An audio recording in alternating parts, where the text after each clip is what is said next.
안녕하십니까. 신의균의 국방TV 시큐리티 뉴스입니다. 자, 오늘도 우크라이나 전황 알려드리겠는데요. 여러분들 이제 뭐 제 표정 보시면 느낌 오시죠? 제가 오늘 좀 기분 좋은 표정을 짓고 있습니다. 왜냐?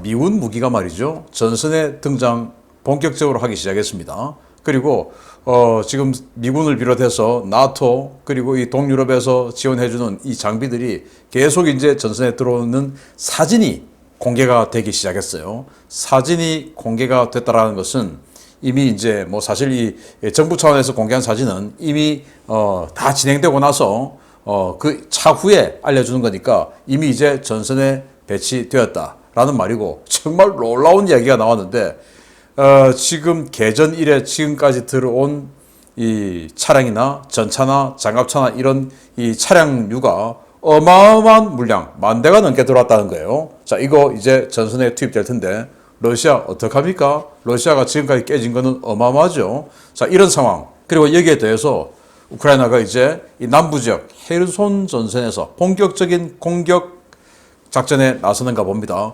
어마어마한 사격을 시작했는데, 이른바 이걸 공격 준비 사격이라고 하죠. 공격 준비 사격에 들어갔는데 이 미군을 비롯한 이 서방제 무기가 들어오고 그게 이제 이 남부 전선에 먼저 편성이 된 것 같은데 이제 자신감 붙은 것 같습니다. 어떤 내용인지 보도록 하겠습니다. 신인균의 국방TV 구독, 알림, 좋아요 눌러주십시오.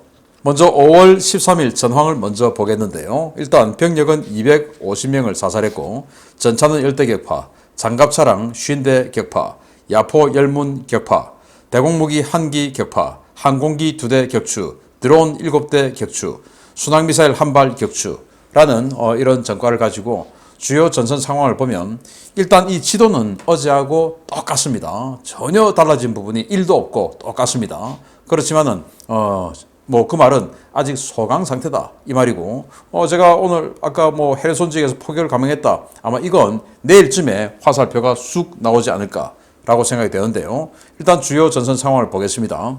우크라이나가 하르키우 동부 지역에 이 러시아를 밀어붙이던 것이 지금 교착 상태에 들어갔다라는 거예요. 그래서 이 하르키우 동부 지역에 진격 속도를 좀 조절한다. 그러면서 뭐 체코에서 뭐 3D 프린터로 콘크리트 방벽 만드는, 참호 만드는 이거 준다고 하지 않습니까? 이런 것들 겸해서 참호를 단단히 구축하고 그래서 진격을 천천히 하는 이런 속도 조절에 들어갔다라는 것이고요. 그리고 그러다 보니까 러시아의 주요 전력이 하르키우 이 전선으로 이동했다. 이건 제가 계속 말씀드리고 있는 건데 이런 것들이 거의 공식화되고 있어요. 그리고 러시아가 루베즈너의 전방에 포격을 강화했다. 그래서 이 지역인데 공격을 강화했다가 아니고 포격을 강화했어요. 왜냐? 지금 주 전력, 이 병력들은 거의 대부분 전투 병력들은 지금 하르키우 쪽으로 움직였기 때문에 이 전선 지역에서, 주전장 지역에서 이제는 러시아군이 병력 열세에 놓이게 되었고 그 병력들 대부분이 지금 이 돈바스 지역에서 강제 징집한 징집병들로 이루어져 있기 때문에 연령이나 훈련도나 뭐 이 모든 면에서 우크라이나 군에 비해서 상당히 열세에 놓이게 되죠. 그러다 보니까 이제 포병을 가지고 멀리서 사격만 하고 포격만 하고 직접 병력을 돌격시키는, 공격을 하는 이런 것들은 자제하고 뭐 이런 식으로 지금 원거리 포격전만 러시아가 펼치고 있다. 그 말 병력이 없다는 거죠. 자, 이러다가 이제 우크라이나군이 치고 들어가면 포병들은 멀리서 때릴 때는 세지만 이제 가까이서 붙으면 포병은 끝나는 거 아니겠습니까? 자, 이런 상황이 진행되고 있고요. 그리고 러시아가 이 남쪽에 이 돌출부죠, 포파나야, 여기에 루한스크군을 집중 투입해서 우크라이나군을 발목 잡기를 하고 있다. 제가 이 포파나야 쪽에서 공세를 하고 있는 것을 우크라이나의 여기 3전차, 4전차가 이 주전장 지역에 17전차예단하고 해서 3개 전차예단이 있는데 이 3개 전차예단 중에서 예비로 지금 남아있는 3전차, 4전차 예단이 북쪽으로 치고 올라가서 여기를 완전히 포위해버리는 이런 기동을 못하게 하는 그냥 성동격서다.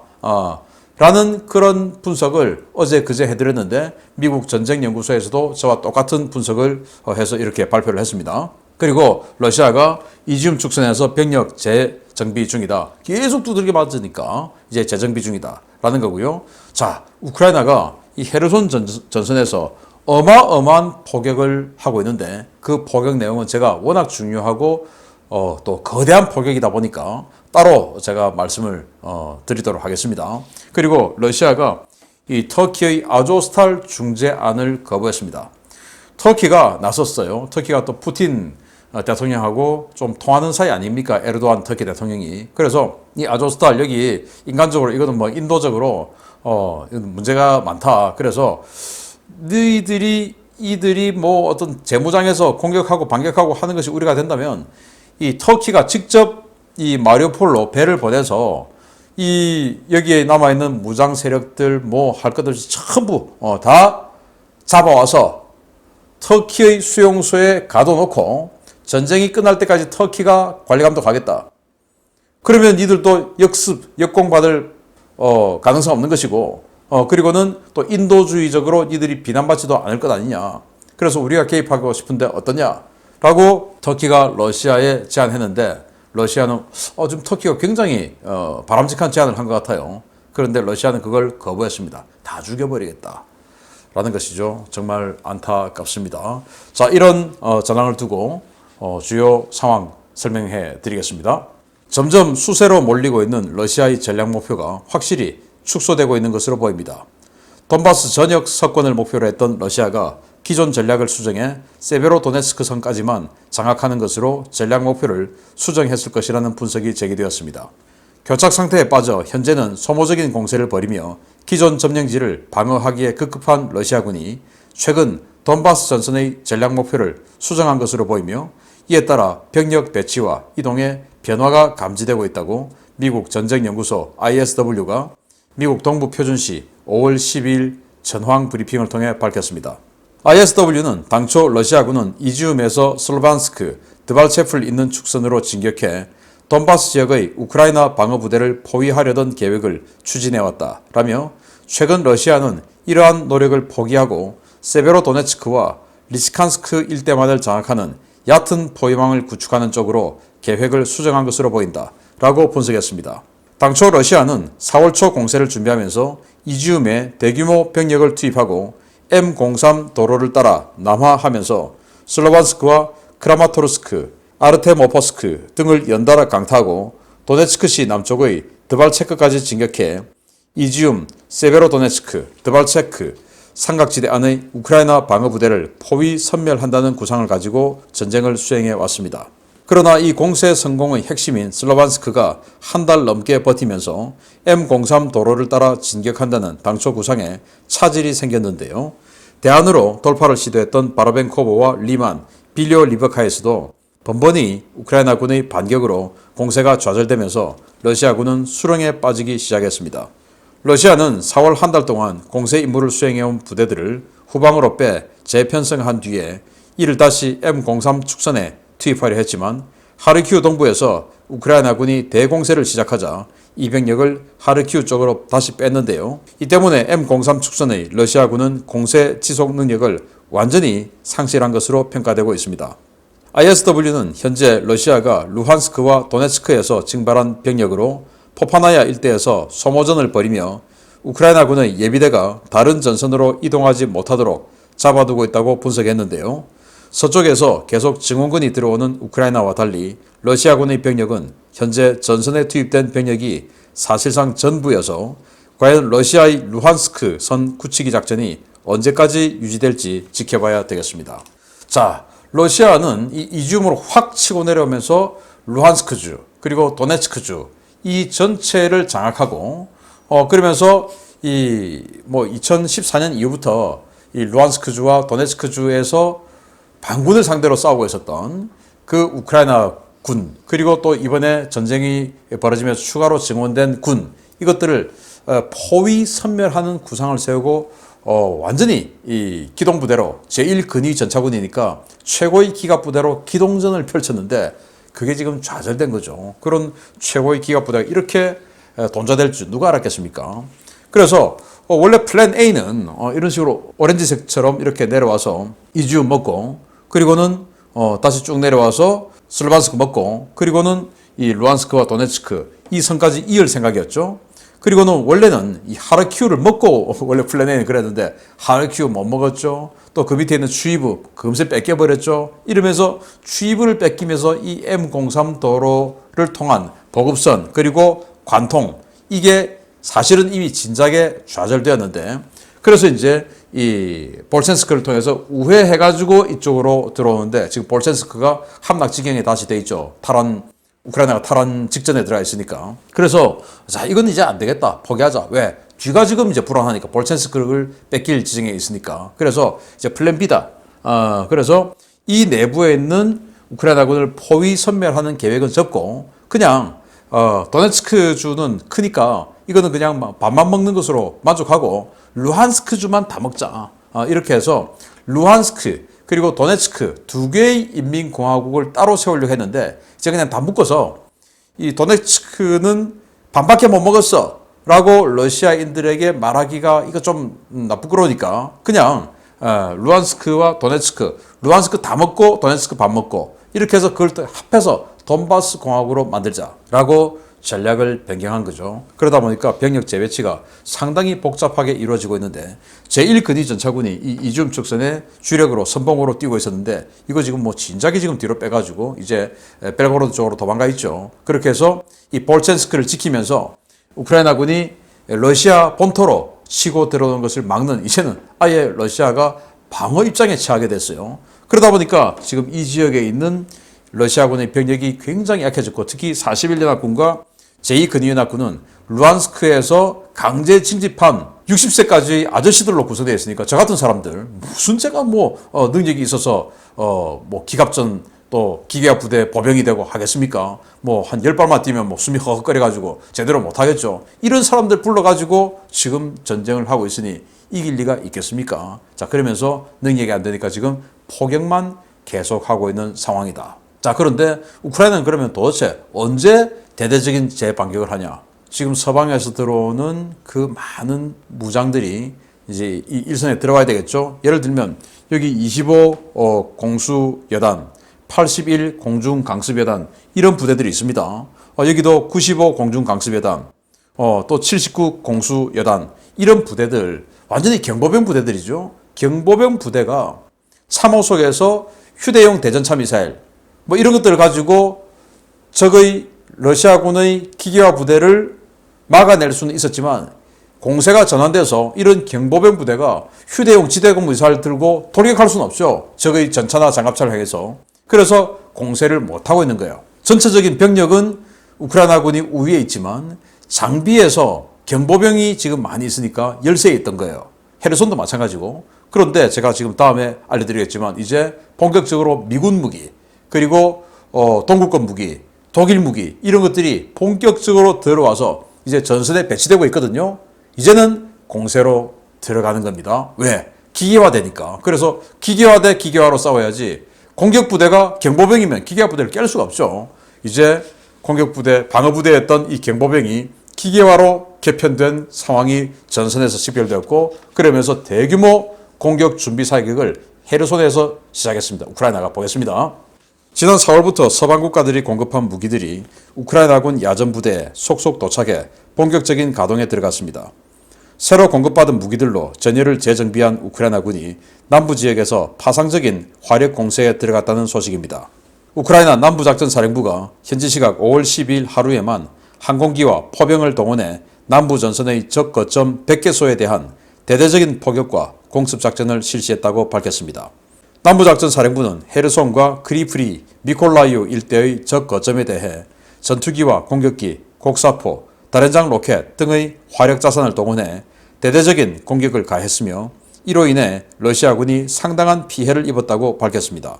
현재 남부전선에서는 기존에 배치되었던 러시아군 제22군단의 34 차량화 소총여단 대대전술단 1개를 주축으로 신규 증원된 제7근위 공중강습사단 56연대 그리고 제10 특수목적여단 대대전술단이 헤르손을 맡고 있고 크리프리 방면에는 제49연합군 예하의 제11 근위 공중강습여단, 제126 근위 해안방어여단, 제205 차량화 소총여단에서 각각 1개 대대 전술단이 편성되어 배치되어 있습니다. 우크라이나군은 이들 정면에 각각 28 기계화 여단과 제60 기계화 여단을 배치해 놓고 있는데요.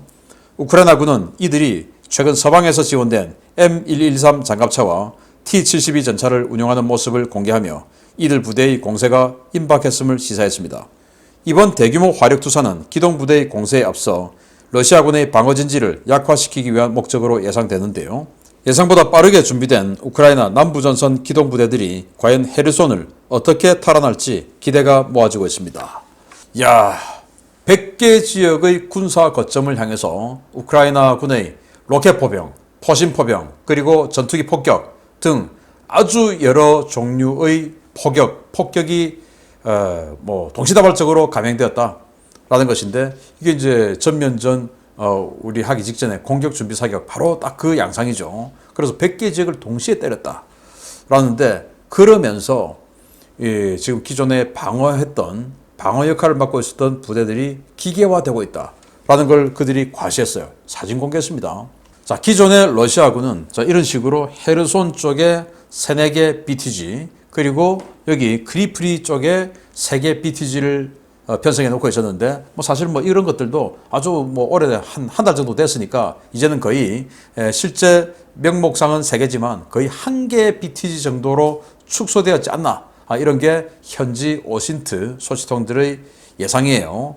어쨌든 세력이 많이 약화되어 있는 이런 상황에서 이 우크라이나군이 이런 식으로 방어를 하고 있었는데, 이제 공세로 전환했는데, 그 공세로 전환하면서 장비 사진을 공개를 했습니다. 자, 이 사진인데요. 이게 루마니아에서 제공한 T-72 M1R 전차입니다. 그래서 루마니아에서 제공해서 이거 니들이 쓰던가 하고 이런 식으로 달라 하고는 지금 교육하고 있는, 그러면서 전달하면서 약간의 교육을 하고 있는 모습이에요. 그러니까 이게 지금 남부 전선에 배치가 되었다라고 우크라이나 군이 공개를 했거든요. 그러니까 남부 전선, 즉 헤르손 지역에 루마니아에서 전달된 T-72 전차가 이제 배치가 된 겁니다. 그러면 이것이 다냐? 아니죠. 이 사진도 같이 또 공개를 합니다. 이 사진은 뭐냐? 이거 뒷모습이 어디서 많이 보던 거 아닙니까? 우리 한국 육군이 정말 많이 가지고 있는 K200 장갑차하고 뒷모습 똑같이 생겼죠. 그래서 K200 장갑차의 원형이 뭡니까? 바로 미국의 M113 장갑차 아닙니까? 미국이 그 M113 장갑차를 200여 대 줬죠. 그게 지금 이 남부 헤르손 전역에 보급되어서 지금 훈련 중에 있는 겁니다. 그 현장에서 헬멧 안 쓰고 있으니까 지금 전투가 아니고 훈련 중에 있어요. 그래서 이제 그 현장에 갔으니까 이제는 방어부대인 경보병들이 완전히 기계화되기 시작했고, 그 기계화되는 무기들 중에서 일부는 미국제입니다. 미국제는 러시아제보다 훨씬 더 강하고 또 훨씬 더 운용하기 쉽죠. 그러니까 이제 러시아군 털릴 일만 남았다라는 건데, 그러면 도대체 얼마나 들어온 거야? 우리가 알고 있는 건 슬로베니아 또는 슬로바키아, 체코, 또 폴란드 이런 나라에서 좀 준 거, 그리고 미국이 준 거, 이게 단가? 그렇게 생각하고 있었는데 정말 놀라운 증언이 나왔습니다. 10,000대가 넘는 이런 군용 차량이 이미 들어왔다는 겁니다. 보겠습니다. 물량전 양상으로 전개되고 있는 이번 전쟁에서 러시아가 절대 우크라이나를 이길 수 없는 중요한 데이터 하나가 나왔습니다. 개전 이후 우크라이나군은 러시아가 지금까지 상실한 물량의 2배 가까운 군용 차량을 획득했다는 소식입니다. 우크라이나는 지난 2월 24일 러시아군의 침략이 개시된 이래 우크라이나군 소요를 충당하기 위해 현재까지 1만 대 이상의 각종 차량을 들여왔다고 이호르 마트비추크 우크라이나 국경경비대 서부지역 통제관이 현지 시각 5월 13일 밝혔습니다. 그는 서부 국경 세관을 통해서만 2월 24일부터 5월 12일까지 1,700대 이상의 각종 차량이 우크라이나군 소요를 충당하기 위해 육로로 들어왔다라고 밝혔는데요. 그가 말한 밀리터리 비클, 즉 군용 차량은 전차와 장갑차, 각종 전술 차량을 통칭하는 것이라고 현지 언론은 전했습니다. 실제로 우크라이나는 공식 발표된 것만으로도 엄청난 규모의 지원을 받았는데요. 체코와 폴란드, 슬로바키아 등 동유럽 국가들로부터 최소 330대 이상의 T-72 전차를, 슬로베니아에서 40대의 M84 전차를 받았고, 체코와 슬로바키아에서 100대 이상이지만 정확한 수량은 공개되지 않은 BMP 계열 장갑차를, 미국에서 265대의 M113 장갑차를, 영국으로부터 CVR 계열 장갑차 120대를 공급받았습니다. 이 밖에도 미국이 험비와 허스키, 호주가 부시마스터, 이탈리아가 이베코, 스페인이 우로반탁 전술 차량을 100대 단위로 공급했고 영국이 울프하운드와 마스티프 지뢰 방호 장갑차를 각각 100대에서 120대씩 지원했습니다. 여기에 PZH-2000 자주포와 다나, 지자나, AS-90, 세자르 자주포 등 야포만 300문 이상이 지원되었기 때문에 우크라이나가 전쟁 이후 수령한 전체 군용 차량 숫자는 1만 대를 넘을 수도 있다는 관측이 쏟아져 나온 바 있습니다. 이에 반해 러시아는 현재까지 6,000대 이상의 각종 전차와 차량을 손실해 이를 보충하는데 상당한 어려움을 겪고 있는데요. 미국이 렌드리스법을 통과시키고 유럽도 추가 군사 지원을 준비하고 있는 만큼 전쟁이 장기화될수록 러시아는 갈수록 불리해질 것으로 보입니다. 아니 서부 지역의 그 세관, 도로 이 지역을 통해서만 1,700대가 들어왔다는 거예요. 여기 지금 보시면 슈레라에 지금 독일의 PZH-2000 세계 최강 자주포라고 하는 이 자주포가 지금 실려서 들어가고 있는 모습이 보이는데 이런 식으로 해서 1,700대. 이야, 그래서 이 전차가 지금 뭐 한 300대, 알려진 것만 300대, 근데 안 알려진 거 다 합하면 한 500대 되겠죠. 그리고 장갑차 제가 봤을 때 한 1,000대가량 되고, 그리고는 이제 각종 지원 차량들, 뭐 하다못해 험비까지, 또 M랩, 이 지뢰방호 차량, 이런 것까지 해서 1,700대의 군용 차량, 군용 장비, 기갑 장비들이 들어왔다. 정말 놀랄 노트 아닙니까? 그런데 이건 미국의 렌드리스법 발효 이전에 이미 들어간 겁니다. 그러면 지금 렌드리스법이 발효됐기 때문에 앞으로 더 완전히 그냥 어마어마한 물량 공세에 들어가겠죠. 뭐 아까 보여드렸던 사진인데 이렇게 루마니아에서도, 우리 루마니아 이야기 안 했는데 루마니아에서도 T-72 전차 갖다 주었고, 또 미국의 M123 장갑차 265대 전해줬다고 하는데, 자 이렇게 이미 아까 T-72 루마니아제와 함께 이런 식으로 전선에 이미 배치되어 있는 것을 볼 수가 있습니다. 또 이것뿐입니까? 자 이거 어딘지 밝히지 않고 사진만 공개됐는데 슬로바키아에서 전달한 다나 자주포예요. 다나 자주포, 아주 성능 좋은 자주포인데 이거 지금 이미 전선에 배치되어 있는 모습을 볼 수가 있고요. 또 있습니다. 자 이거 아까 PZH-2000 자주포, 이거 지금 보니까 독일제네요. 독일군에서 준 것 같은 이런 PZH-2000 자주포 지금 가고 있습니다. 이런 식으로 어마어마한 물량이 이제 지금 우크라이나로 들어가고 있기 때문에, 반면에 러시아 어떻습니까? 전차 지금까지 깨진 것만 1,100대 넘죠. 그리고 장갑차, 그리고 각종 전술 차량 다 해서 한 5,000대 깨졌죠. 6,000대 이상의 군용 차량이 깨졌습니다. 그런데 러시아는 이걸 지금 보충할 능력이 되냐? 없습니다. 여러분들 기사 보셨죠? 전차 재생하기 위해서 세탁기, 냉장고, 식기세척기 그거 분리해가지고 거기에 있는 반도체 꺼내서 전차 재생한다. 왜? 지금 제재받고 있으니까. 그게 지금 러시아의 현실입니다. 반면에 우크라이나 어떻습니까? 정말 뭐 렌드리스법 통과 이후에 어마어마하게 지금 들어가고 있죠. 지금 초창기에는 폴란드가 뭐 주고 싶다 해도 미국이 안 돼 이렇게 했는데 이제는 예산을 거의 무한정으로 쓸 수 있기 때문에 다른 나라들이 주고 싶은 거 다 미국이 사는 형식으로 해가지고 줄 수도 있는 겁니다. 압도적인 물량이 들어갈 텐데 그럼 미국은 그거 왜 하냐? 그래도 미국은 싸게 먹히는 것이죠. 왜? 제가 말씀드렸지만 이라크전, 아프간전 하던 2000년대 초반에 미국이 1년에 전비로 300조씩 썼어요. 그런데 지금 겨우 뭐 한 40조 쓰고도 러시아라는 어마어마한 나라를 무너뜨리고 있는데 이거 정말 미국 군인들 피 한 방울도 흘리지 않고 돈은 거의 뭐 10분의 1, 8분의 1 이 정도만 쓰고 러시아를 무너뜨리는데 이거 얼마나 싼 겁니까? 정말 앞으로의 전개가 기대됩니다. 이제 완전히 반격 제대로 할 일만 남은 것 같습니다. 계속 여러분들께 알려드리겠습니다. 구독, 알림, 좋아요 눌러주십시오. 마치겠습니다. 감사합니다.